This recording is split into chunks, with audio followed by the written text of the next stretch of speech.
Hi, boys and girls. I'm going to read you the next story in our children's Bible, The Meaning of the Dream, number 205. So here we go. Now remember, we're talking about Daniel, and he's in Babylon. And yesterday he just went to tell the king not only what his dream meant, but even what he dreamed.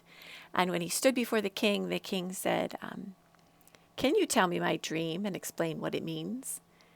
And Daniel said, what did Daniel say? When he said, "Can you tell me my dream and explain what it means?" Daniel said, "Nope, no one could do that." Right? No one on earth could do that. There is no wise person, no person who knows magic clever enough to do that. But there is God, the God who made the heavens and the earth, and he knows all things. And he has chosen to make this mystery clear. So here we go. This is story 205, the meaning of the dream. It comes from the book of Daniel, chapter 2. Daniel began at once to tell King Nebuchadnezzar his dream. "Your Majesty," this is kind of a long and complicated dream. Are you ready? "Your dream was about the future. God has told me its meaning, not because I'm wiser than anyone else, but so that he could let you know what is going to happen. In your dream, you saw a giant-sized statue of a man.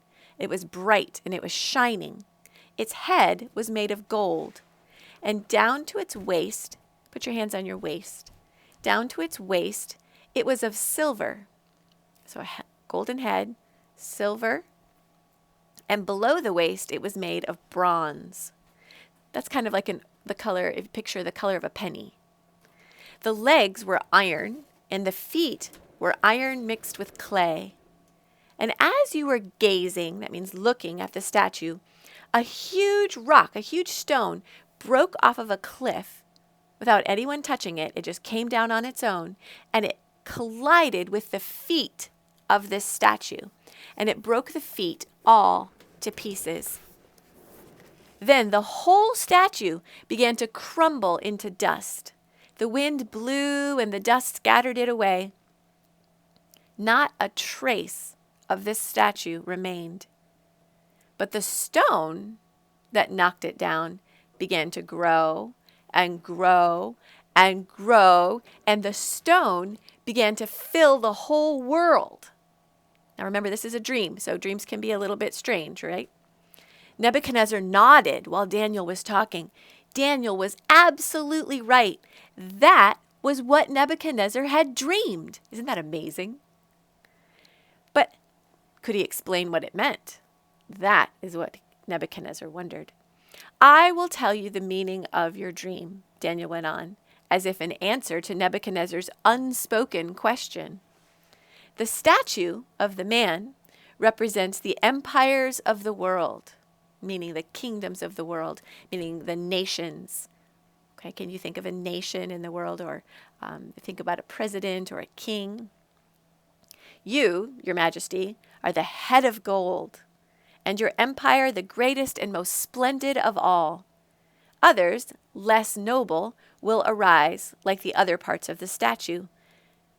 But however strong and mighty they might look, none will last for long. The unimportant looking stone that grew bigger and bigger and sent all the empires flying stands for the empire that God himself will set up. One day, in the future, God is going to put his king on the earth. His kingdom will never come to an end, but will grow greater and greater and greater until it fills the whole, say it, world," right? Nebuchadnezzar was very quiet as Daniel finished speaking.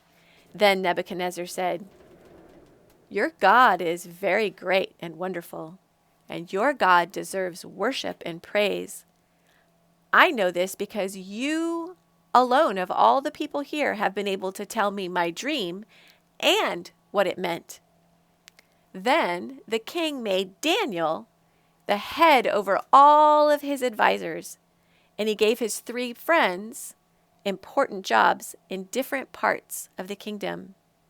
But Daniel stayed in the court, which meant he stayed close to the king. Okay, the story of Daniel. Now, this is what I want to ask you. I'm hoping that this reminds you of somebody. Who does this remind you of? This has happened before. We told this story, not exactly the same, but this has happened before, where people were working, a man was working in the king's court. I want you to think about that and tell somebody that you're near who that was and how they are same, and how they're not same. Okay, you can do that work at home. Boys and girls, remember to thank God out loud every day. Bye-bye.